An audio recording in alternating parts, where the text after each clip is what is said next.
Hi, students. Welcome to our final chapter 12. And this chapter deals with family and workplace communications.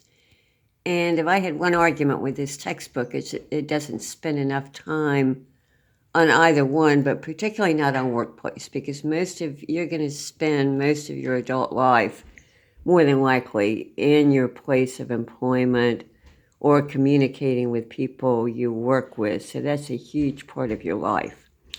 But the chapter begins by talking about family types. And of course, please understand that a lot of this is culturally based. I think the Western industrialized world, this is where the concept of a nuclear family versus an extended family really developed. I think still in many Asian cultures, for example, extended family members are thought of, cousins, first cousins are thought of as sisters or brothers. So they don't have that distinction. But in Western culture, industrialized culture, we think of the natural or the nuclear family as being the parents and the siblings, the immediate family. And then, of course, you have the extended family, and depending on your family, how close people have stayed over the years, or how large, how many siblings your parents had, that could be very large or very small. Okay, a blended family is a family in which both parents have been married before and have children from a previous marriage. So you have stepbrothers and stepsisters living in the same home. Of course, single parent, and that's really kind of nebulous because just because parents are unmarried doesn't necessarily mean there might not be another parent or a parent type figure present in the child's life.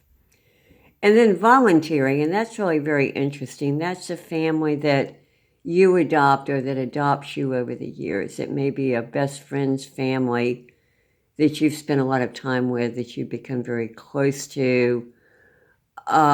It's a family that you're not related to by blood, but that you have spent so much time with that they've become like family. Okay, sources of family difficulty. And as you can see, communication is the leading source of family difficulty. I'm kind of surprised that money and housekeeping didn't rate higher. My honest advice to you, if you're going to get into a long-term commitment with a partner, talk a great deal about those two things before you make the commitment.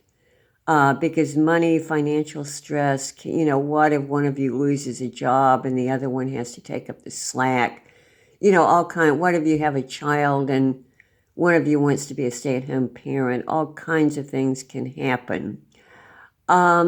Housekeeping is also a source of great irritation very often for, when both partners work outside the home. How are you going to share the housekeeping and the child rearing duties? So these are things that you really need to talk about seriously before you enter into a commitment. Okay, your textbook deals with two models of family interaction. One is the circumplex model, and that looks at adaptability, cohesion, and communication. So in other words, when a family goes through a crisis or some sort of change, and a good example is right now with the COVID and people are isolated at home, parents are working at home, children are being homeschooled. This is putting a great deal of pressure on families in a good many ways. Isolation, the stress of time, parents who are trying to juggle homeschooling their children with their own work responsibilities. There may be a good deal of financial stress. One parent may be completely out of work because of this. So how does the family adapt to that, and are they able to remain together as a family? Communications pattern, how do families communicate? Be familiar with the terms consensual, pluralistic, and protective. So protective families tend to have very low communication. The parents or one parent or the other or both are very much the authority figure. and there's very little discussion. They're very protective of the children, of where they go, what experiences they have, and so forth. So be familiar with these terms for the test. And be familiar with some of the strategies for improving family communication, taking time to talk, listening actively, and clarifying meanings. Try to remain supportive. Try to find some way to deal with stress. If you're stressed right now because you're cooped up with your roommate all the time, try to find some private space. Try to find some way to exercise inside your apartment, or something you can do to relieve the stress. And just try to remain supportive of each other and try to be productive instead of attacking. If there is a conflict, if your roommate's leaving her clothes all over the floor, instead of attacking her, just try to discuss the problem. Try to focus on the problem itself and not on the personality. Okay, relationships, of course, with your parents do change over the years. And as you go into adulthood, you may find your parents become more likable than they were when you were, say, 12 or 13. You may also find you seek your parents' advice more. Young women and young men who have their first child very often seek their parents' advice on parenting. So relationships do change. They're going to change again as the parents age, and at some point the parents become more like the children, and the children have to kind of take over and take care of the parents very often, and this creates a great deal of stress. Okay, workplace friendships.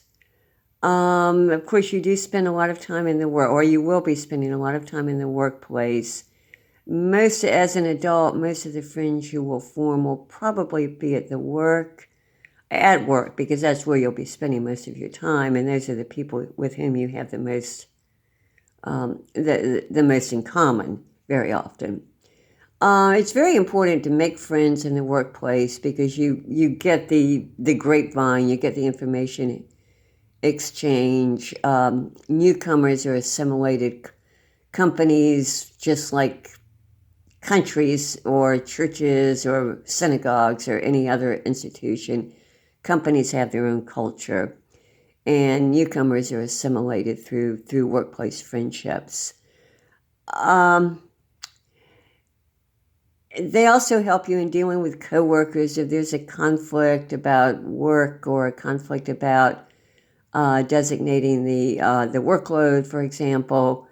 If you have a good relationship, it's easier to work with that. Okay, be very careful of workplace romances. Again, my honest advice is avoid it. Some organizations, they are taboo, but you always have to be careful with them. Okay, and here are some of the types of workplace communication. Of course, there's upward, talking with your boss. There's downward. Of course, the directions, communication will come from the higher authorities. Horizontal, talking with your colleagues, and then talking with your customers or people outside the organization. So this is just an overview of Chapter 12. Again, this isn't a complete lecture, but be familiar with these things. These are just some of the highlights that you need to be aware of, and do go over the test review and fill that out.